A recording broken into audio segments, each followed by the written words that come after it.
Salut à tous, c'est Coding Jutsu et aujourd'hui on se retrouve pour une nouvelle vidéo. Comme vous le savez déjà peut-être, j'ai consacré la quasi-totalité de mes vacances d'été sur un nouvel outil permettant le développement d'applications pour Android et iPhone. Ce nouvel outil, c'est Flutter.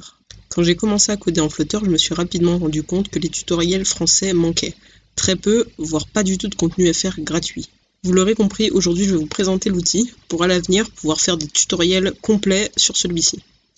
Vous allez me dire, ok, t'es bien gentil, mais c'est quoi Flutter? Flutter est un kit de développement de logiciels d'interface utilisateur open source créé par Google en 2017, ce qui fait de lui l'outil de ce type le plus récent créé par Google.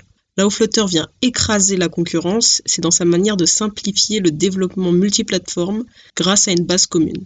Je vais m'expliquer. En gros, avant, les développeurs avaient un sacré problème, c'est qu'en fait, ils devaient ajuster leur code de programmation pour chaque plateforme qu'ils comptaient utiliser. Mais grâce à cette base commune créée par Flutter, c'est plus un problème en fait. Dans Flutter, il y a aussi les widgets. Les widgets dans Flutter, c'est super simple quand on a compris, mais pas avant. Chaque chose a son widget et chaque widget a sa chose. Je vais vous donner un exemple très simple avec le widget texte, qui sert naturellement à ajouter du texte. Dans Flutter, si j'utilise le widget texte, je peux changer que le texte et le texte seul. Si je veux changer sa taille, sa police ou le mettre au centre, je vais devoir faire appel à d'autres widgets.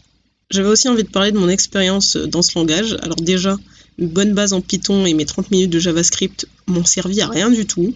Je vous le dis de suite. Mais au bout de 2 semaines à peu près, j'ai commencé à réussir à faire des choses pas mal avec Firebase, donc qui est une base de données mise à disposition par Google et qui permet d'enregistrer des utilisateurs. Donc si vous voulez faire des réseaux sociaux, etc.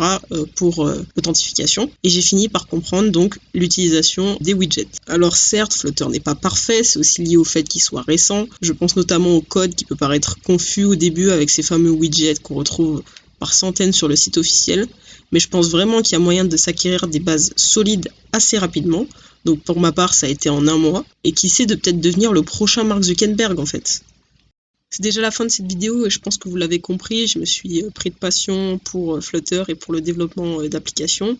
C'est quelque chose de vraiment super, c'est super dur au début, mais c'est aussi ce qui rend ça encore meilleur quand on réussit. Je tiens à préciser que je n'ai pas abandonné le Python, je continue toujours à coder en Python et je continuerai à vous proposer du contenu en Python, sauf qu'à côté de ça, il y aura aussi du contenu Flutter, de la création d'applications, du design d'applications, etc., etc. Et je pense que c'est le moment où jamais les ingénieurs mettent en place des choses qui sont censées rendre la vie des développeurs plus facile, surtout des développeurs juniors, entre guillemets, et des gens qui veulent pas forcément faire leur métier, mais c'est plus un hobby, une passion. Et je finirai par dire que c'est mieux de créer le prochain Insta que de passer toute sa journée sur Insta.